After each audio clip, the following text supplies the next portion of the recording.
Baik, di sini saya akan mempresentasikan ciri-ciri psikologi orang sakit. Sebelum masuk ke ciri-ciri psikologi, ada baiknya kita mengerti apa itu psikologi. Psikologi adalah ilmu pengetahuan yang mempelajari perilaku manusia dalam hubungan dengan lingkungannya. Menurut asal katanya, psikologi berasal dari bahasa Yunani kuno, yaitu psiko yang berarti jiwa dan logia yang artinya ilmu. Secara etimologis, pengertian psikologi adalah ilmu yang mempelajari tentang jiwa.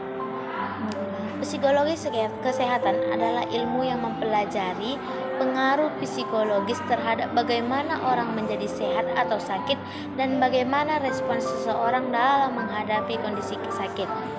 Adapun ciri-ciri psikologi terbagi menjadi 5. Yang pertama itu perubahan suasana hati. Kalau kamu atau orang sekitarmu akhir-akhir ini sering merasa cemas, mudah marah, sedih, ketakutan yang berlebihan dan lebih sensitif, ini perlu diwaspadai. Pasalnya, perubahan mood atau suasana hati ini mungkin bisa jadi salah satu gangguan mental. Faktor terjadinya itu karena stres dan tekanan yang besar. Yang kedua itu penurunan fungsi kognitif. Gangguan mental dapat membuat fungsi kognitif seseorang menurun, seperti misalnya sulit berpikir jernih, sulit berkonsentrasi, mudah lupa, serta susah dalam mengambil keputusan. Selanjutnya itu perubahan perilaku. Masalah pada kesehatan mental bisa juga mempengaruhi perilaku seseorang. Ketika mengalami gangguan mental, seseorang bisa saja menjadi mudah tersinggung, cepat lelah, atau kurang bertenaga, kehilangan motivasi, serta gugup. Yang keempat itu gangguan tidur dan makan. Gangguan tidur juga merupakan salah satu ciri gangguan mental. Penderita gangguan jiwa biasanya akan merasa susah tidur, lalu banyak tidur atau mungkin tidak bisa tidur sama sekali. Selain gangguan tidur, penderita gangguan mental juga mengalami gangguan makan. Hal ini mengakibatkan resiko tekanan obesitas atau kekurangan nutrisi.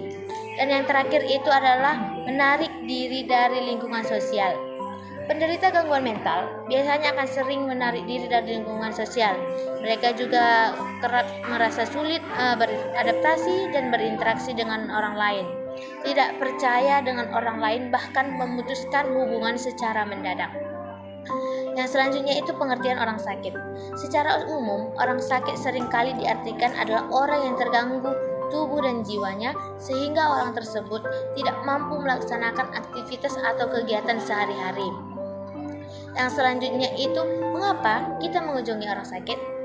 Karena menjenguk orang sakit dapat menumbuhkan semangat, motivasi, dan sugesti dari pasien. Hal ini dapat menjadi kekuatan khusus dari dalam jiwanya untuk melawan rasa sakit yang dialaminya, sehingga dalam dirinya ada energi dan dorongan hebat untuk segera sembuh. Menjenguk orang sakit adalah salah satu amal berpahala besar dan dapat menjalin silaturahmi antar sesama. Yang terakhir itu dinamika pendampingan orang sakit.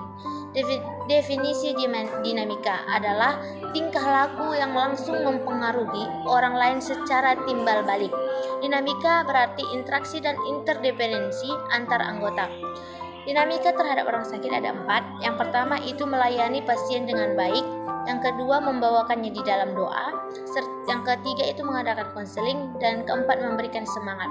Dinamika terhadap orang sakit, yang pertama itu melayani pasien dengan baik, itu kita harus melayani pasien dengan baik sehingga dia merasa kita itu peduli dengan dia.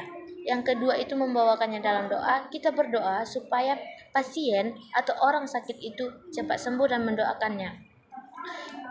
Yang ketiga itu mengadakan konseling, kita memberikan pendampingan penuh kepada orang yang sakit. Dan yang terakhir itu tentu memberikan semangat. Dengan kita memberikan semangat, orang sakit atau yang yang mempunyai gangguan mental akan lebih semangat untuk sembuh dan dia akan terus bangkit untuk melawan penyakitnya. Demikian presentasi dari saya. Jika ada salah kata dan berbicara, saya mohon maaf. Sekian dan terima kasih.